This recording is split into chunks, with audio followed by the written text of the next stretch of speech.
Tout d'abord, nous avons une histoire qui vous laissera sans voix. Il s'agit de l'histoire de Kamia Gamet, une femme qui a été condamnée à la prison à vie sans possibilité de libération conditionnelle pour le meurtre brutal de son petit ami Marcel Hill. Dans la ville tranquille de Jackson, dans le comté de Jackson, dans le Mississippi, un crime horrible a eu lieu qui a choqué la communauté au plus profond d'elle-même. Voici l'histoire tragique de Kamia Gamet et Marcel Hill, un couple dont la relation a pris une tournure mortelle. Kamia Gamet, née en 1984, n'était pas étrangère à la violence. Avec un passé de violence domestique, elle avait une réputation qui la précédait. Mais personne n'aurait pu prédire l'ampleur de la brutalité qui allait se dérouler en ce jour fatidique de mai 2013. Marcel Hill, un homme de 38 ans, a été la malheureuse victime des tendances violentes de Kamia Gamet. Il était son petit ami, et il était loin de se douter que leur relation se terminerait en tragédie. Le 18 mai 2013, la vie de Marcel Hill a été interrompue par un acte de violence insensé. Kamia Gamet, sous l'emprise de la rage et de l'agressivité, l'a brutalement attaqué dans l'enceinte de leur appartement de l'avenue Lansing. Les détails du crime font froid dans le dos. Armée d'un couteau, Kamia Gamet a poignardé Marcel Hill à plusieurs reprises, lui infligeant à la fois des coups de couteau et un traumatisme crânien. Cette agression horrible et sans pitié l'a laissé sans vie. Les autorités ont réagi rapidement et ont appréhendé Kamia Gamet le jour même du meurtre. Elle a été arrêtée et inculpée pour ce crime odieux qui avait choqué la communauté. L'enquête qui a suivi a révélé des antécédents de violence dans leur relation.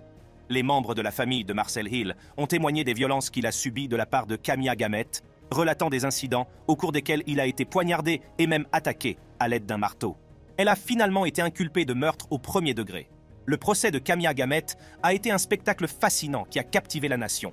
Lorsque les portes de la salle d'audience se sont ouvertes, le public a attendu avec impatience les débats, avide de justice et de réponse. L'accusation a présenté un dossier convaincant contre Kamia Gamet, brossant un tableau saisissant des événements qui ont conduit à la mort tragique de Marcel Hill. Ils ont méticuleusement rassemblé les preuves, révélant un schéma de violence et d'abus dans leur relation. Des témoins sont venus à la barre pour raconter les détails horribles de la nuit en question.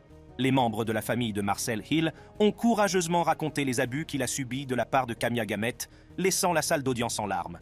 L'accusation a soutenu que les allégations de légitime défense de Kamia Gamet étaient infondées, en présentant des preuves qui contredisaient sa version des faits.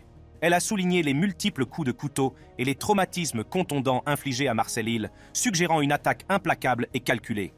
Au cours du procès, l'équipe de défense de Kamia Gamet s'est battue avec acharnement pour jeter le doute sur les arguments de l'accusation. Elle a tenté de présenter Marcel Hill comme l'agresseur, affirmant que Kamia Gamet avait agi par crainte pour sa propre vie. La tension régnait dans la salle d'audience, alors que le jury écoutait attentivement les témoignages et examinait les preuves. Ils ont la lourde responsabilité de déterminer le sort de Kamia Gamet. Après de longues délibérations, le jury a rendu son verdict. La tension dans la salle d'audience était palpable lorsque le président s'est levé et a prononcé les mots qui allèrent changer à jamais la vie de Kamia Gamet. Coupable. Le mot se répercute dans la salle, laissant un impact profond sur toutes les personnes présentes. Le destin de Kamia Gamet est scellé, et le poids de ses actes pèse sur elle. Le verdict de culpabilité a été accueilli avec un mélange de soulagement et de tristesse. La famille de Marcel Hill, bien que reconnaissante de la justice rendue, savait que l'être cher ne pourrait jamais être ramené à la vie. Le procès leur a permis de tourner la page, mais la douleur de leur perte persistera à jamais. Lorsque le procès s'est achevé, un sentiment de finalité s'est emparé de la salle d'audience. Le juge, John McBain, s'est adressé directement à Kamia Gamet, exprimant son dégoût face à la brutalité de ses actes. Il a prononcé une condamnation cinglante, s'assurant que sa peine serait à la hauteur de la gravité de son crime. La salle d'audience est devenue silencieuse lorsque le juge a prononcé la condamnation à perpétuité de Kamia Gamet. Le poids de ses actes et la sévérité de sa punition étaient lourds dans l'air. Mais ce qui a suivi, c'est une réaction qui a laissé tout le monde dans la salle d'audience stupéfait. Kamia Gamet, connue pour son absence de remords tout au long du procès, n'a montré aucun signe de contrition lorsque le juge a rendu son verdict. Au lieu de cela, elle a interrompu un membre de la famille qui parlait des abus que Marcel Hill avait subis de sa part. Son comportement irrespectueux et son manque d'empathie ont choqué la salle d'audience, poussant le juge John McBain à intervenir. Il l'a menacé de lui fermer la bouche avec du ruban adhésif, un moment qui a mis en évidence le mépris total de la gravité de la situation. Malgré l'avertissement sévère du juge, Kamia Gamet a continué à faire preuve d'une absence totale de remords. Elle a roulé des yeux et a même ri lorsque les membres de sa famille ont lu une lettre exprimant leur chagrin et leur colère à la suite de la perte de Marcel Hill. La salle d'audience était remplie d'un mélange d'incrédulité et d'indignation. Comment quelqu'un peut-il faire preuve d'une telle insensibilité face à ses propres actes odieux ? L'absence de remords n'a fait que renforcer la gravité du crime et la nécessité de la condamnation à perpétuité. La procureure adjointe en chef Cathy Rezmirski a exprimé son incrédulité face au comportement de Kamia Gamet. Elle a souligné que la condamnation à perpétuité était une formalité, car le juge n'avait pas d'autre choix que de l'envoyer dans un endroit où elle mourrait également. La famille de Marcel Hill a fait écho à ce sentiment, exprimant son espoir que Kamia Gamet passe le reste de sa vie derrière les barreaux. Ils estiment que justice a été rendue, mais que la douleur de leur perte ne s'estompera jamais vraiment. L'avocat de Kamia Gamet, Anthony Radoiseau, a annoncé son intention de faire appel de la sentence. Toutefois, les preuves accablantes présentées au cours du procès et l'absence de remords de la jeune femme ont rendu la bataille difficile. La réaction choquante de Kamia Gamet a laissé un impact durable sur toutes les personnes présentes dans la salle d'audience. Elle a servi de rappel brutal de la noirceur qui peut habiter l'âme humaine.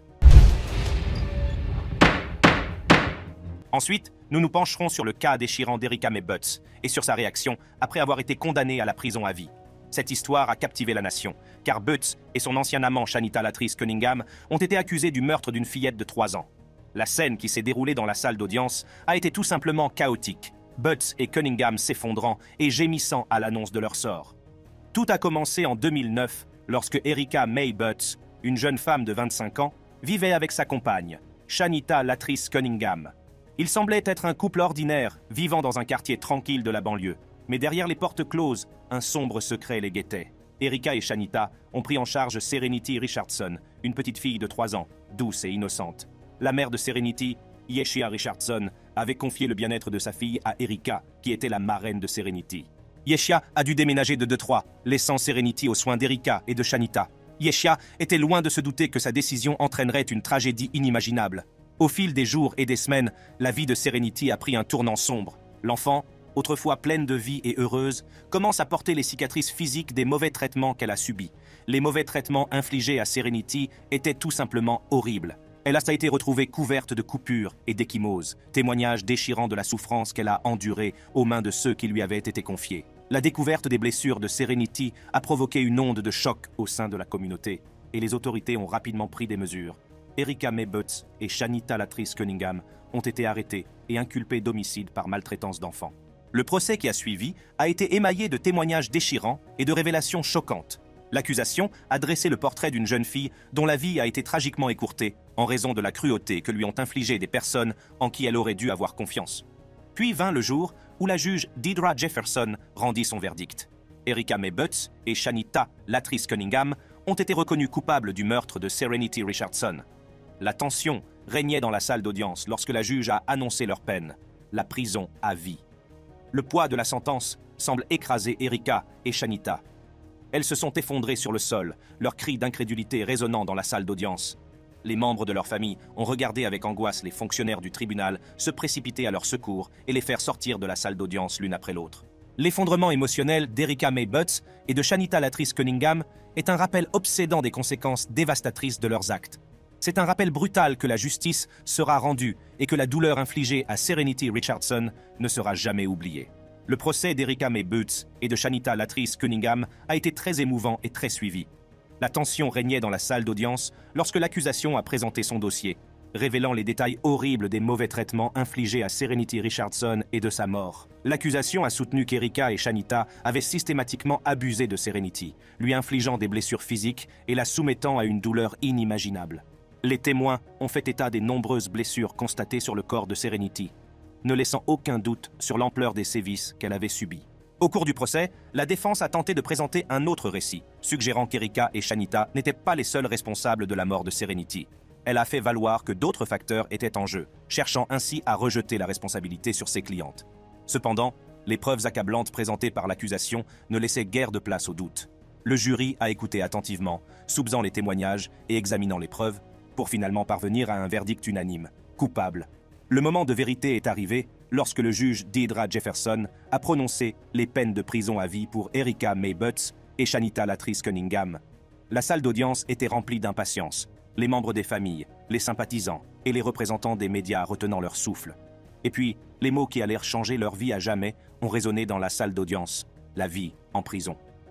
Le poids de la sentence semble écraser Erika et Shanita, qui s'effondrent sur le sol, incrédules. Les membres de la famille et les sympathisants ont fait preuve d'une grande émotion. Des larmes ont coulé sur leur visage alors qu'ils étaient confrontés à la réalité de la situation. La douleur de perdre Serenity et d'assister à la condamnation de ses agresseurs était presque insoutenable. Les fonctionnaires du tribunal se sont précipités pour aider Erika et Shanita, les faisant sortir de la salle d'audience l'une après l'autre. La scène était chaotique. Des cris d'angoisse et de désespoir emplissèrent l'air. Ce moment restera à jamais gravé dans la mémoire des personnes présentes. À l'extérieur de la salle d'audience, l'impact du verdict s'est fait sentir dans toute la communauté. Les gens ont exprimé un mélange de soulagement, de tristesse et de colère. La tragédie de la mort de Serenity Richardson a laissé des traces indélébiles, et la condamnation de ses agresseurs a permis à beaucoup de tourner la page. Pour Yeshia Richardson, la mère de Serenity, la sentence a été douce amère. Si justice a été rendue, la douleur de la perte de sa fille ne se dissipera jamais complètement. Elle a exprimé l'espoir que Serenity puisse enfin reposer en paix et qu'elle-même puisse trouver un semblant de réconfort. Vient ensuite le cas tragique de Julissa Thaler et sa réaction après avoir été condamnée à la prison à vie pour le meurtre de son fils de 6 ans, Eli Hart. Cette histoire déchirante a capté l'attention de la nation et nous a tous interrogés sur la manière dont un crime aussi horrible a pu être commis. L'audience de détermination de la peine de Julissa Thaler a été marquée par des émotions brutes, sa famille et ses proches ayant fait part de leur incrédulité et de leur chagrin. Mais c'est l'irruption choquante de Julissa au tribunal qui a laissé tout le monde abasourdi. La vie de Julissa Thaler a pris un tournant sombre en ce jour fatidique où la vie de son fils lui a été brutalement enlevée. L'incident s'est produit à Orono, dans le Minnesota, lorsqu'un appel a signalé une voiture suspecte avec une vitre arrière brisée et un pneu éclaté. Personne ne se doutait des horreurs qui l'attendaient. La police d'Orono, à l'ouest de Minneapolis, a répondu rapidement à l'appel et a arrêté la voiture conduite par Julissa Thaler. En s'approchant du véhicule, ils ont remarqué quelque chose d'anormal. Les vêtements de Julissa étaient couverts de morceaux de chair et du sang a été retrouvé à l'intérieur de la voiture. Les agents ont rapidement compris qu'il ne s'agissait pas d'un contrôle routier de routine. C'est en ouvrant le coffre de la voiture qu'ils ont fait la découverte la plus choquante. Là, à l'abri des regards, se trouvait le corps sans vie d'Eli Hart, le fils de Julissa, âgé de 6 ans. La scène est d'une horreur inimaginable et les ondes de choc se répercutent dans toute la communauté. Julissa Thaler a été immédiatement placée en garde à vue et l'enquête sur ce crime odieux a commencé. Les détails qui ont été révélés ont fait froid dans le dos et tout le monde s'est demandé comment une mère pouvait commettre un acte aussi impensable. Les procureurs ont révélé qu'Eli avait été abattu de 9 balles de fusil de chasse, une arme que Julissa avait récemment achetée. Le motif de cet acte de violence insensé n'est toujours pas clair, mais les preuves présentées au cours du procès étaient accablantes. Au cours du procès, il a été révélé que Julissa Thaler avait obtenu la garde complète d'Eli 10 jours seulement avant l'incident tragique. Elle et le père d'Eli, Tory Hart, étaient engagés dans une bataille acharnée pour la garde de l'enfant, ce qui a ajouté une nouvelle couche de complexité à cette histoire déchirante. L'arrestation de Julissa a provoqué une onde de choc au sein de la communauté, laissant les amis, la famille et les voisins incrédules. Ils ont eu du mal à concilier l'image de la mère aimante qu'ils pensaient connaître avec celle de la tueuse de sang-froid qu'elle était devenue. Au fil de l'enquête, il est apparu clairement que des signes avant-coureurs avaient précédé cet événement tragique. Les dossiers de la police montrent qu'ils se sont rendus 21 fois en 10 mois au domicile de Julissa à Farmington. Elle avait perdu la garde d'Eli à 2 reprises, en 2020 puis en 2021. Le système n'a pas réussi à protéger cet enfant innocent. Comment cela a-t-il pu se produire? Qu'est-ce qui a poussé une mère à commettre un acte aussi odieux contre son propre enfant? Le procès de Julissa Thaler a été une expérience éprouvante pour toutes les personnes impliquées, en particulier pour la famille d'Eli Hart. Lorsqu'ils se sont rassemblés dans la salle d'audience, leur chagrin et leur incrédulité étaient palpables. Une photo de classe encadrée d'Eli était placée au premier plan, rappelant constamment la vie innocente qui lui a été enlevée. Au cours du procès, l'accusation a présenté des preuves accablantes reliant Julissa Thaler au crime. Les données du téléphone portable l'ont placé sur les lieux du meurtre et des témoins ont témoigné de son comportement erratique avant l'événement tragique. La défense, quant à elle, a fait valoir qu'il n'y avait pas de témoins, d'images ou de séquences la reliant directement au crime. Au milieu du procès, les déclarations émouvantes des membres de la famille d'Eli Hart ont brossé un tableau saisissant du garçon plein de vie et d'amour qu'il était. Joséphine Josephson, la compagne de Tory Hart, s'est adressée directement à Eli, exprimant leur profond amour pour lui et la douleur qu'ils ressentent en son absence. Eli était un garçon extraordinaire de 6 ans qui se réveillait toujours plein d'énergie et de rire. Tu étais le garçon heureux de 6 ans, notre petit garçon, que nous aimions tant. Nikita Kronberg, l'ancienne mère d'accueil d'Eli, a parlé de sa nature gentille et étonnante. Elle a décrit comment il avait toujours le sourire et se faisait facilement des amis. L'impact de cette perte a été ressenti par tous ceux qui l'ont connu. Il représentait le monde pour tant de gens. Il était si gentil et si étonnant. Il souriait toujours. Il se faisait facilement des amis et voulait explorer tout le temps. La salle d'audience était remplie de larmes et de chagrin, alors que la famille partageait son incrédulité face à la bataille pour la garde des enfants entre Julissa Thaler et Tory Hart. Le jour de la sentence est arrivé et la salle d'audience était remplie d'un mélange d'anticipation et de chagrin. Julissa Thaler, désormais reconnue coupable de meurtre au premier et au second degré, était confrontée à la peine la plus sévère que la loi puisse infliger. La prison à vie sans possibilité de libération conditionnelle. Lorsque le juge a prononcé la sentence, le poids du crime et son impact sur la famille d'Eli Hart sont devenus évidents. Le juge a reconnu la douleur inimaginable de la perte d'un enfant et l'angoisse supplémentaire de savoir que la personne responsable était la propre mère de l'enfant. La réaction de Julissa Thaler à la condamnation a été aussi choquante que son crime. Lorsqu'elle a eu l'occasion de s'adresser une dernière fois à la cour, elle s'est lancée dans une tirade pleine de blasphèmes, exprimant sa défiance et clamant son innocence. Après la condamnation, la famille et les proches d'Eli Hart ont dû faire face aux conséquences de cette tragédie dévastatrice. Ils se sont attachés à honorer la mémoire d'Eli et à veiller à ce qu'aucun autre enfant ne subisse un sort similaire. La famille s'est lancée dans une mission visant à collecter des fonds pour la création d'une aire de jeu à Mound, dans le Minnesota, dédiée au nom d'Eli Hart. Leur objectif était de créer un hommage durable à son esprit, un lieu où les enfants pourraient jouer et être en sécurité. La communauté s'est ralliée à eux, avec près de 200 personnes rejoignant la cause et donnant le coup d'envoi de la collecte de fonds. Outre le terrain de jeu, la famille a cherché à obtenir justice par le biais d'une action en justice pour décès injustifié intenté par Tory Hart, le père d'Eli. Selon cette plainte, le personnel chargé de la garde des enfants n'a pas vu les signes avant-coureurs et n'a pas protégé Eli. L'affaire a été programmée pour être jugée par un tribunal fédéral en 2024, ce qui promet de nouvelles batailles juridiques et de nouveaux bouleversements émotionnels pour la famille. Mary Moriarty, procureure du comté de Hennepin, a exprimé l'espoir que le verdict et la condamnation permettraient à la famille d'Eli de tourner la page. Elle a toutefois reconnu que rien ne pourrait jamais combler le vide laissé par sa mort tragique. L'impact de cette affaire s'est étendu au-delà de la salle d'audience et de la communauté immédiate. Un nom qui sera à jamais associé à un crime choquant qui a ébranlé la paisible communauté de Carlsbad, en Californie. Dans une histoire tordue de trahison et de tromperie, Lovejoy s'est retrouvé au centre d'un complot de meurtre pour le compte d'autrui qui l'a finalement condamné à la prison à vie. C'était une soirée tranquille, le 1er septembre 2016, dans la communauté de Carlsbad, en Californie, située en bord de mer. Greg Mulvihill, un homme empêtré dans un conflit pour la garde de son fils en bas âge, Cale, a reçu un appel téléphonique qui allait changer sa vie à jamais. À l'autre bout du fil, une mystérieuse voix masculine prétendait détenir des preuves incriminantes contre lui. La voix au téléphone a dit à Mulvihill que les preuves seraient collées sur un poteau électrique le long d'un chemin de terre près de l'Avenida Soledad. Déterminé à découvrir la vérité, Mulvihill se munit d'une lampe de poche et de la mini-batte de baseball de son fils, avec l'aide d'un voisin, et s'engage sur le sentier désert.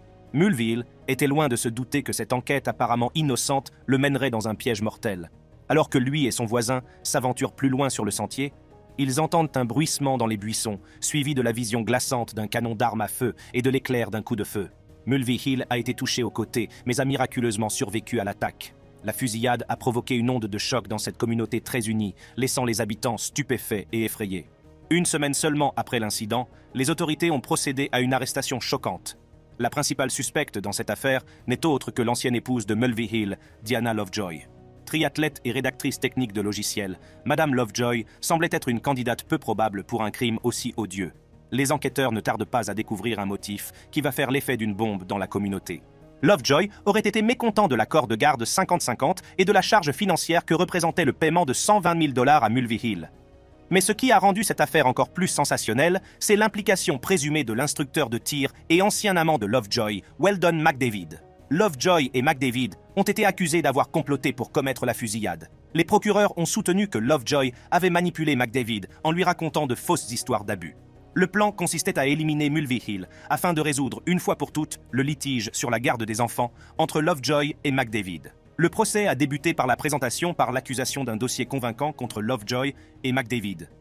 L'adjointe du procureur Jody Breton a soutenu que Mme Lovejoy avait manipulé M. McDavid pour qu'il commette le meurtre en inventant des histoires de mauvais traitement. Le mobile du complot était l'insatisfaction de Mme Lovejoy concernant la garde des enfants et la charge financière qui lui était imposée. Le procès s'est déroulé dans une salle d'audience pleine de tension et d'émotion. Lovejoy et McDavid ont clamé leur innocence, leurs avocats soutenant qu'ils n'avaient pas l'intention de tuer Mulvihill. Ils ont affirmé que la fusillade était le résultat d'un plan mal avisé, visant à l'effrayer. Cependant, les preuves présentées par l'accusation étaient accablantes. Des images de surveillance ont montré que Lovejoy avait acheté le téléphone portable utilisé pour appeler Mulvihill la nuit de la fusillade. Les données des antennes relais placent Lovejoy et McDavid à proximité du sentier de randonnée, ce qui les relie encore davantage à la scène de crime. L'accusation a également présenté des preuves d'ADN trouvées près de la scène, qui placent McDavid à l'endroit où la fusillade a eu lieu. Les enquêteurs ont découvert dans le garage de M. McDavid le fusil AR-15 utilisé lors de l'attaque, ce qui vient s'ajouter aux preuves de plus en plus nombreuses qui pèsent contre lui. Tout au long du procès, N.M. Lovejoy et McDavid ont continué à nier l'existence d'un projet de meurtre pour le compte d'autrui, rejetant la faute sur d'autres personnes et démantelant les preuves à leur encontre. Madame Lovejoy, en larmes, a exprimé son amour pour son fils et a insisté sur le fait qu'elle ne lui enlèverait jamais son père. McDavid a critiqué le système judiciaire, affirmant que le jury s'était trompé. Il a affirmé qu'il n'avait pas l'intention de tuer Mulvihill et qu'il s'agissait d'une erreur de précision.